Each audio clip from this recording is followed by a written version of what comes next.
C S ಗೌಡ್ರು ಚಾನಲ್ಗೆ ಸ್ವಾಗತ. ಇವತ್ತು ಸಿಂಪಲ್ಲಾಗಿ ಪೆಪ್ಪರ್ ಚಿಕನ್ ಹೇಗೆ ಮಾಡೋದು ಅಂತೇಳಿ ಕೊಡ್ತೀನಿ. ಈ ಚಿಕನ್ಗೆ ಬೇಕಾಗಿರುವ ಇಂಗ್ರೀಡಿಯೆಂಟ್ಸ್ಗಳನ್ನು ನೋಡೋಣ. 3/4 kg ಚಿಕನ್ ತೊಗೊಂಡಿದ್ದೀವಿ, ತೊಳೆದಿರೋದು. ಮತ್ತು ಉಪ್ಪು, ರುಚಿಗೆ ತಕ್ಕಷ್ಟು ಉಪ್ಪು, ಎಣ್ಣೆ ಮತ್ತು ಪೆಪ್ಪರು, ಮೆಣಸು, ಕಪ್ಪು ಮೆಣಸು, ಜೀರಿಗೆ, ಧನಿಯಾ ಕಾಳು, ಚಕ್ಕೆ, ಲವಂಗ, ಕರಿಬೇವು, ಒಂದು ಅರ್ಧ ಹೋಳು ನಿಂಬೆಹಣ್ಣು, ಕೊತ್ತಂಬರಿ ಸೊಪ್ಪು, ಹಸಿಮೆಣಸಿನ್ಕಾಯಿ ಖಾರಕ್ಕೆ, ಈರುಳ್ಳಿ, ಒಂದು ಈರುಳ್ಳಿನ ಸ್ಲೈಸಾಗಿ ಕಟ್ ಮಾಡ್ಕೊಂಡಿರೋದು, ಅರಿಶಿಣ, ಸೋಂಪು, ಬೆಳ್ಳುಳ್ಳಿ ಶುಂಠಿ ಪೇಸ್ಟು. ಈಗ ಮೊದಲಿಗೆ ಫ್ರೈ ಮಾಡ್ಕೊಳ್ಳೋಣ. ಪೌಡ್ರ್ ಮಾಡೋದಕ್ಕೆ ಸೋಂಪು ಒಂದು ಅರ್ಧ ಸ್ಪೂನಷ್ಟು ಸೋಂಪು ತೊಗೊಂಡಿದ್ದೀನಿ. ಮತ್ತು ಧನಿಯಾ ಕಾಳು ಅದು 1 ಸ್ಪೂನಷ್ಟು, ಜೀರಿಗೆ 3/4 ಸ್ಪೂನಷ್ಟು. ನಾನಿಲ್ಲಿ 3/4 kg ಮಾಡೋದ್ರಿಂದ ಅದಕ್ಕೆ ಎಷ್ಟು ಬೇಕೋ ಅಷ್ಟು ಹಾಕ್ಕೊಂಡಿದ್ದೀನಿ. ಒಂದು ಸ್ಪೂನಷ್ಟು ಪೆಪ್ಪರ್ ತೊಗೊಂಡಿದ್ದೀನಿ. ಪೆಪ್ಪರ್ ಸ್ವಲ್ಪ ಜಾಸ್ತಿನೇ ತೊಗೊಳ್ಬೇಕು, ಖಾರ ನೋಡ್ಕೊಂಡು ಹಾಕ್ಕೊಳ್ಬೇಕು. ಸ್ವಲ್ಪ ಚಕ್ಕೆ, ಒಂದು 2 ಇಂಚಷ್ಟು ಚಕ್ಕೆ, ಒಂದು 3 ಲವಂಗ. ಇದಿಷ್ಟು ಡ್ರೈಯಾಗಿ ಫ್ರೈ ಮಾಡ್ಕೊಳ್ಬೇಕು, ಎಣ್ಣೆ ಏನು ಹಾಕೋದು ಬೇಡ.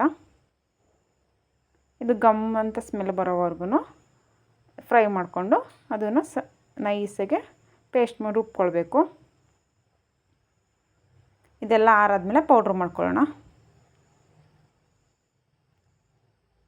ಅದು ಆರಾಕ್ಬಿಟ್ಟು ಒಂದು ಬಾಣಲಿ ಇಟ್ಕೊಂಡಿದ್ದೀನಿ.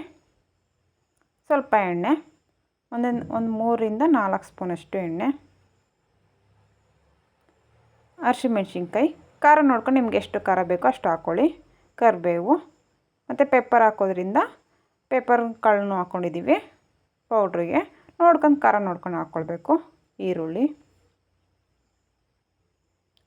ಸ್ವಲ್ಪ ಸಾಫ್ಟ್ ಆಗೋವರೆಗೂ ಫ್ರೈ ಮಾಡ್ಕೊಳ್ಬೇಕು. ಕಲರ್ ಚೇಂಜ್ ಆಗೋದೇನು ಬೇಡ, ಸ್ವಲ್ಪ ಸಾಫ್ಟ್ ಆದರೆ ಸಾಕು.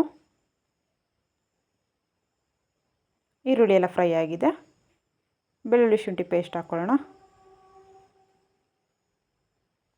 ಬೆಳ್ಳುಳ್ಳಿ ಶುಂಠಿ ಪೇಸ್ಟು 1 ಸ್ಪೂನ್ ಹಾಕ್ಕೊಂಡಿದ್ದೀನಿ. ಇದೆಲ್ಲ ಹಸಿ ಸ್ಮೆಲ್ಲೆಲ್ಲ ಹೋಗೋವರೆಗೂ ಫ್ರೈ ಮಾಡ್ಕೊಳ್ಬೇಕು. ಬೆಳ್ಳುಳ್ಳಿ ಶುಂಠಿ ಪೇಸ್ಟ್ ಹಸಿ ಸ್ಮೆಲ್ ಹೋಗಬೇಕು, ಫ್ರೈ ಮಾಡ್ಕೊಳ್ಳೋಣ. ಇದೆಲ್ಲ ಫ್ರೈ ಆಗಿ ಎಣ್ಣೆ ಬಿಟ್ಟಿದೆ, ಅದರ ಸ್ಮೆಲ್ಲೆಲ್ಲ ಹೋಗಿದೆ. ಈಗ ಚಿಕನ್ ಹಾಕ್ಕೊಳ್ಳೋಣ. ಚಿಕನ್ ಹಾಕ್ಕೊಂಡ್ಮೇಲೆ ನೀಟಾಗಿ 1 ರೌಂಡ್ ಮಿಕ್ಸ್ ಮಾಡ್ಕೊಳ್ಬೇಕು. ಸ್ವಲ್ಪ ಉಪ್ಪು, ಮಿಕ್ಸ್ ಮಾಡೋಕ್ಕೂ ಮೊದಲೇ ಉಪ್ಪು ಹಾಕ್ಕೊಂಡ್ರೆ ಎರಡೂ ಕೂಡ ಒಂದೇ ಸಲ ಮಿಕ್ಸ್ ಆಗುತ್ತೆ. ಸ್ವಲ್ಪ ಅರಿಶಿಣ, ಒಂದು 1/4 ಸ್ಪೂನಷ್ಟು ಅರಿಶಿಣ.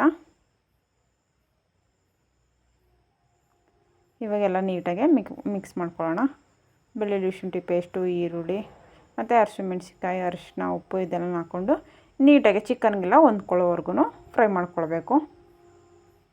ನಾವು ಫ್ರೈ ಮಾಡ್ಕೊಂಡಿದ್ವಲ್ಲ ಕಾಳುಗಳು ಹಾಕ್ಕೊಂಡು, ಪೆಪ್ಪರು, ಜೀರಿಗೆ ಅದೆಲ್ಲ ಹಾಕ್ಕೊಂಡು, ಧನಿಯಾ ಕಾಳೆಲ್ಲನೂ ಆ ಪೌಡ್ರ್ ಹಾಕ್ಕೊಳ್ಳೋಕ್ಕೂ ಮೊದಲೇ ಒಂದು ಅರ್ಧ ಭಾಗಷ್ಟು ಚಿಕನ್ ಬೇಯಿಸ್ಕೊಳ್ಬೇಕು.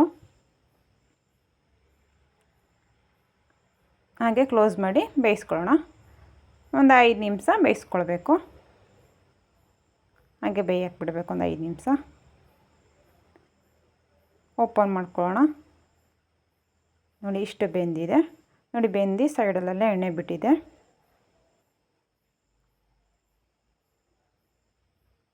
ಒಂದು ರೌಂಡ್ ನೀಟಾಗಿ ಮಿಕ್ಸ್ ಮಾಡ್ಕೊಳ್ಳೋಣ. ನೋಡಿ ಇದೆಲ್ಲ ಬೆಂದಾದಮೇಲೆ ಎಣ್ಣೆನೂ ಬಿಟ್ಟಿದೆ.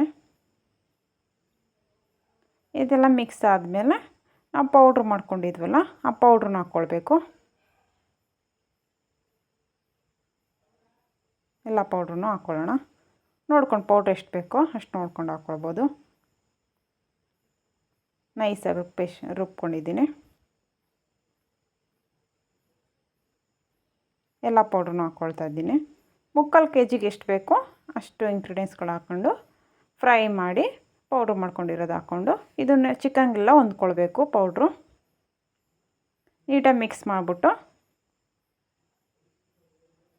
ನೀಟಾಗಿ ಮಿಕ್ಸ್ ಆದಮೇಲೆ ಅದನ್ನು ಸ್ವಲ್ಪ ಒಂದು 5 ನಿಮಿಷ ಬೇಯಿಸ್ಕೊಂಡ್ರೆ ಸಾಕಾಗುತ್ತೆ.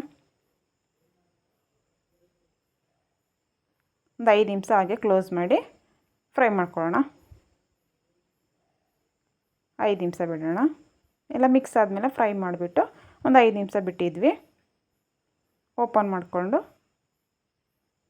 ನೋಡಿ ಎಲ್ಲ ಫ್ರೈ ಆಗಿದೆ.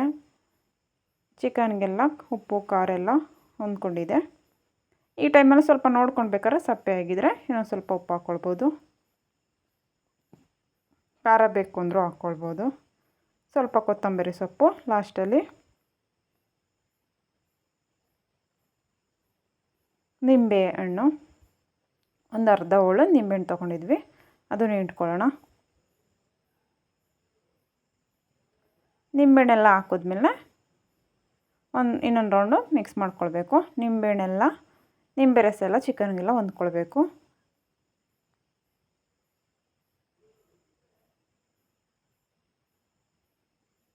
ಎಲ್ಲ ರೆಡಿಯಾಗಿದೆ. ನಿಂಬೆಹಣ್ಣೆಲ್ಲ ಹಾಕಿದ್ಮೇಲೆ ಸ್ವಲ್ಪ ಇನ್ನೊಂದು 2 ನಿಮಿಷ ಅಷ್ಟು ಕ್ಲೋಸ್ ಮಾಡೋಣ. ಸರ್ವ್ ಮಾಡ್ಕೊಳ್ಳೋಣ. ಎಷ್ಟು ಚೆನ್ನಾಗಿ ಬಂದಿದೆ ಪೆಪ್ಪರ್ ಚಿಕನ್ನು. ಸೈಡ್ ಡಿಶ್ಶಾಗೆ ಊಟಕ್ಕೆ ಚೆನ್ನಾಗಿರುತ್ತೆ. ಈ ರೆಸಿಪಿ ನಿಮಗೆ ಇಷ್ಟ ಆಗಿದರೆ ಶೇರ್ ಮಾಡಿ, ಲೈಕ್ ಮಾಡಿ, ಸಬ್ಸ್ಕ್ರೈಬ್ ಮಾಡಿ, ಪಕ್ಕದಲ್ಲಿರುವ ಬೆಲ್ ಬಟನನ್ನು ಪ್ರೆಸ್ ಮಾಡಿ. Thank you friends.